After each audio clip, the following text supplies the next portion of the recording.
Thanks for joining me. There's been a lot written about inflation in the last few months, but I thought we could take a sober look at the data, see if we can reach any meaningful conclusions. Before I do that, I just want to draw your attention to the effects that the current level of instability is having on economic data of all kinds. This illustrates it quite nicely, I think. What you're looking at is the monthly variability in gross domestic product in the UK over the last few decades. So ordinarily a fair amount of variability between one month and the next, but as you move to the right and progress through the time series, you can see that the current rates of variability are just on a different scale. So just a note of caution, given the level of variability that we're seeing in data all over the place at this moment in time, we ought to be cautious about drawing too firm a conclusion. Onto inflation more specifically, the current rate of inflation as measured by the Consumer Price Index is 2.5%. The Bank of England's target for CPI is 2%, so we can quite legitimately describe an inflation rate of 2.5% as elevated. What's nicely illustrated on this time series is that 2.5%, yes, is elevated, but it's certainly not unprecedented. You can see there that there are quite a number of occasions, just within the last decade or so, when inflation has breached 3%. It's even breached 4%, and on one or two occasions it's got as high as 5%. So 2.5% elevated for sure, but not unprecedented by any stretch of the imagination. I'll just draw your attention to the retail price index, which is before, some of you will remember that before CPI became the main measure of inflation in the UK, we used the retail price index. That's an older, less accurate measure of inflation, some would say, but generally speaking, RPI is higher than CPI. So all things being equal, and of course all things are never equal, but all things being equal, I expect RPI to be higher than CPI by about 0.8%. And we'll come on to why that's important in a minute. But just looking at that 2.5% for CPI, why is inflation 2.5% today? It is because we've seen broad-based increases in price across the economy. There's only one subcategory there that has got falling price over the last 12 months. That's the food and non-alcoholic drinks section. Everything else has seen fairly large increases in price, and the standout obviously there is transport costs. And therein lies a story, because underlying transport costs are the prices for motor fuels. So if we take a look at petrol prices in particular, and if my memory serves me correct, I think the ONS, the Office for National Statistics, calculate the current average price of petrol to be 130 pence. And then this time last year, they calculated it to be 106 pence. So you can see the difference between 106 pence and 130 pence to be really quite steep. And that's because last year prices were low, and this year prices are high because the economy was locked down last year and the economy is opening up this year.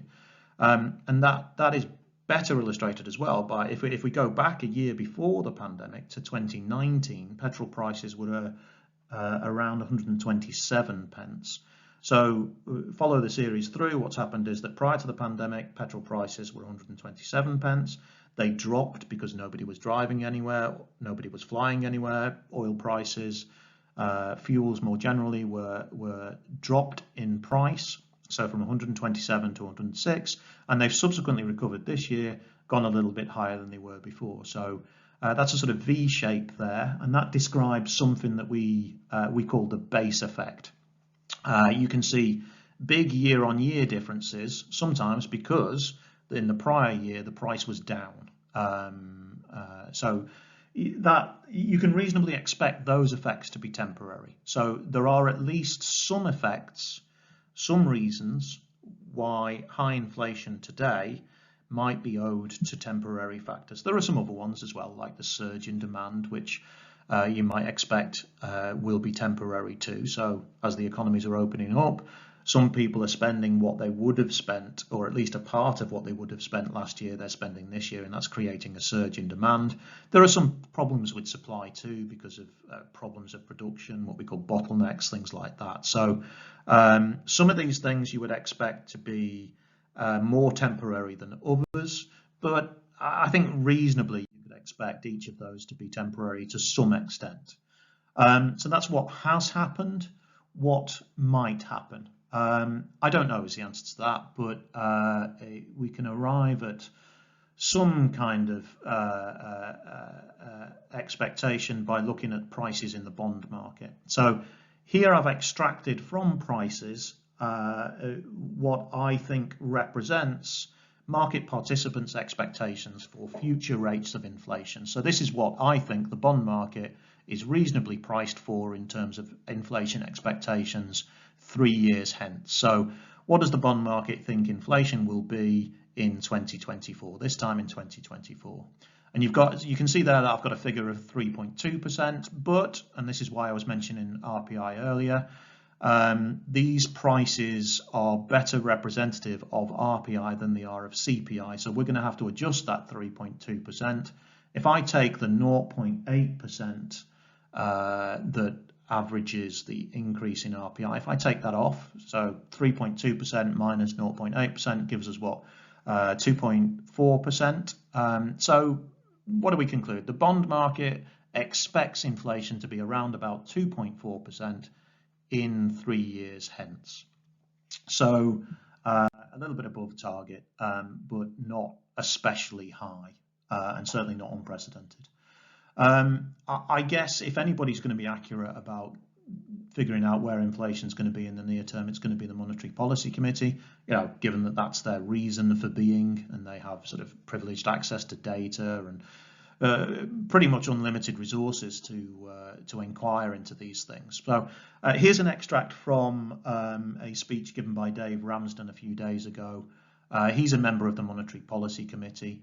And you can see the text I've highlighted there. It reads, and inflation now looks likely to peak well above 3% and maybe nearer to 4%. So a couple of things stand out to me there. One is the use of the word peak. So this is not an expectation for inflation to be sustained. This is a sort of near-term peak from which inflation will come down. And the use of the word maybe nearer to 4%. So above 3% is what it's suggesting. Nearer to 4%, well, nearer to 4% is over 3.5%. Maybe he's talking about inflation of 3.7, 3.8, something like that.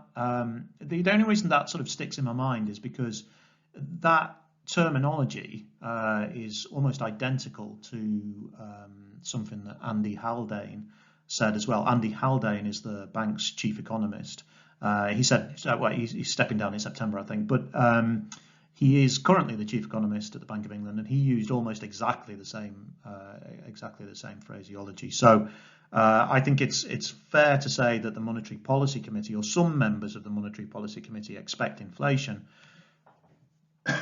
to move from where we are today to somewhere nearer 4%. So let's stitch all of that together and see where, what do I think in terms of the general shape of inflation to come.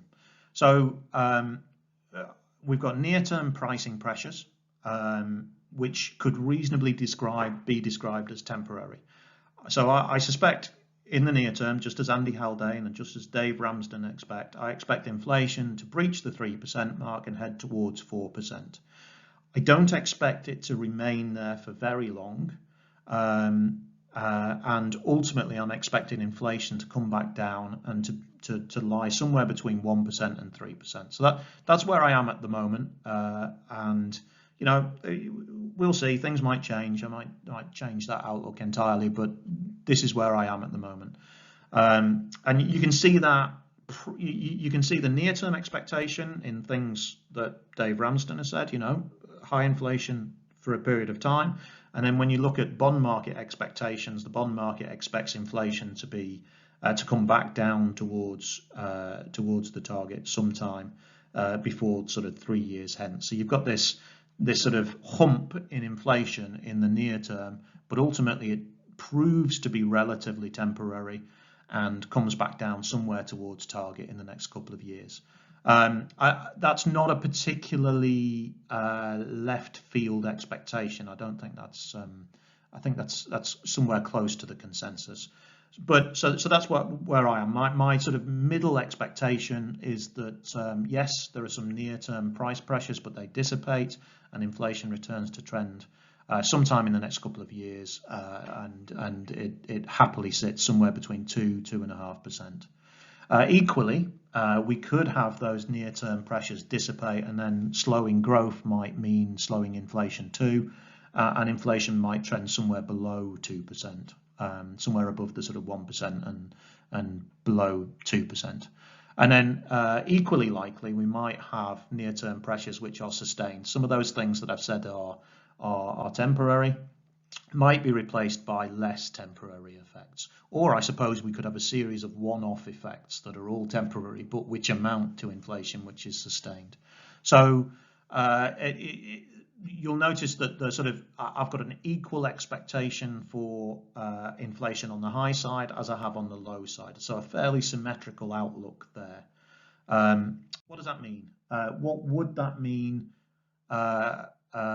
for the bond market and the equity market and for generally diversified portfolios?